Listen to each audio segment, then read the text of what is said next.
Hello. We're gonna be doing another Alternative Futures World episode today.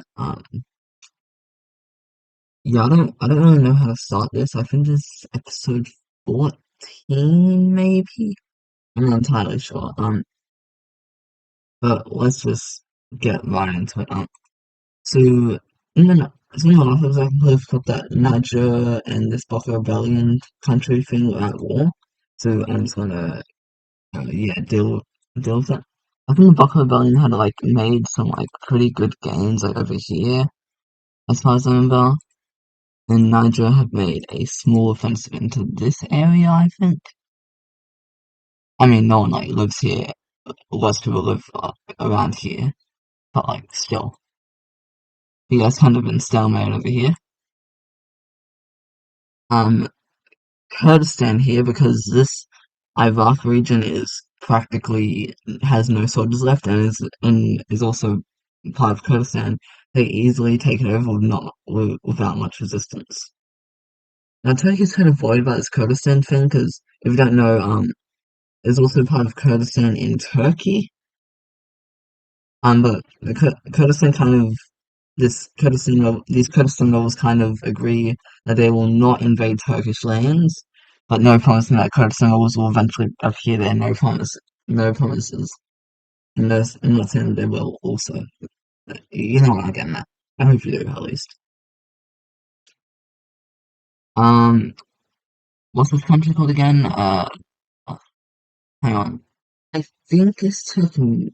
I think it's Turkmenistan. I'm not sure, but they finally do something, invading a small amount into this rebellion, working with Iran.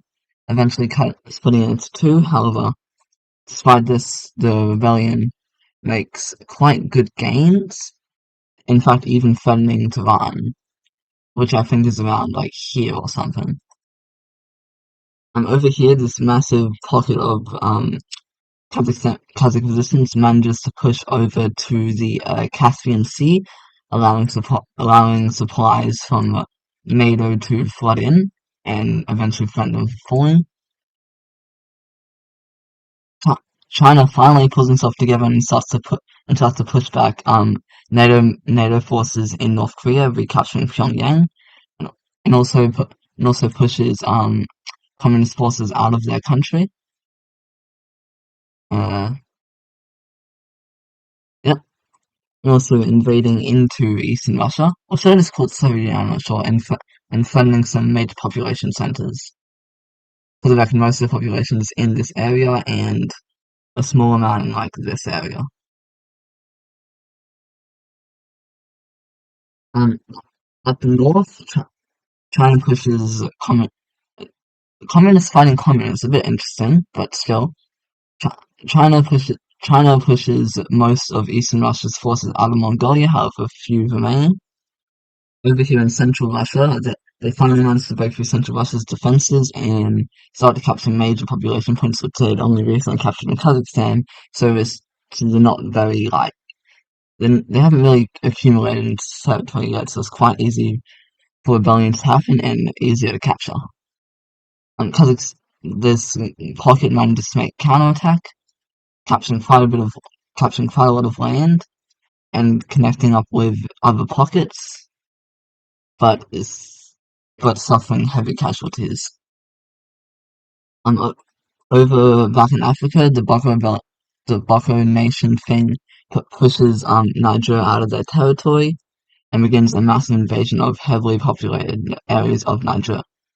Nigerian military essentially got severely weakened after this thing rose up a few episodes ago, so they aren't able to hold back, but eventually they do manage a defense and a small counterattack in the south.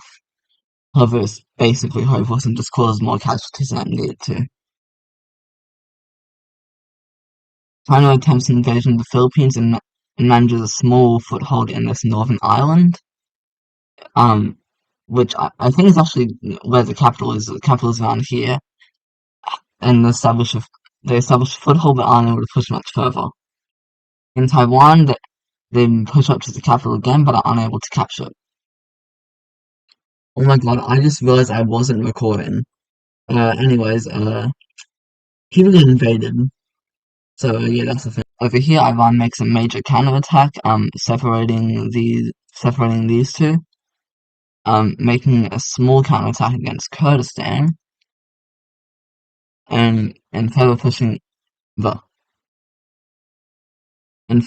into rebel-controlled territory. Pakistan further pushes into this rebellion and sees even more success. On the topic of Kazakhstan and on the topic of Pakistan, they push back the Indian forces over in this region and make slight offenses in the Kashmir region, but due to heavy defense they are soon. It appears China has broken out in civil war. Tibet and Xinjiang, I think it's called, have broken out. I know this isn't what they actually look like. This is just kind of what rebelled. I think Tibet goes like more out here, but this is the region that managed to break away fully. Um, in this case, we'll just put them on the blue team, considering they're, well, I'd say more Tibet would be kind of on India's side in this, but in this case, I'm just gonna put them both on the blue team. India's technically kind of on the blue team, kind of, not really. Uh, okay, yeah, India has officially joined in the blue team. The original reason they won on the blue team is because the Central Russian government is essentially modern day Russia's government. And if you don't know, India and Russia are friends, but considering they're about to fall, yeah, not good. Uh, Working together with Tibet forces, I don't know if Tibet forces would actually help India invade this area. Tibet and Xinjiang forces make a small offensive into Kashmir, but due to them having kind of inadequate soldiers, they aren't able to push far. They take large swaths of Chinese land, however, most of this land is kind of like what's it called again? Underpopulated and mostly just like farmland or deserts. So they aren't really making many gains. Meanwhile, over in here, the situation is much better for the blue team as Chinese and Central Russian forces, or whatever means the Central Russian government and military, crashes down on Kazakh fortifications and eventually pushes the final forces back to like a tiny like city or town on the coast, which similar to what Kazakhstan refused to do in last episode, they still refuse to surrender.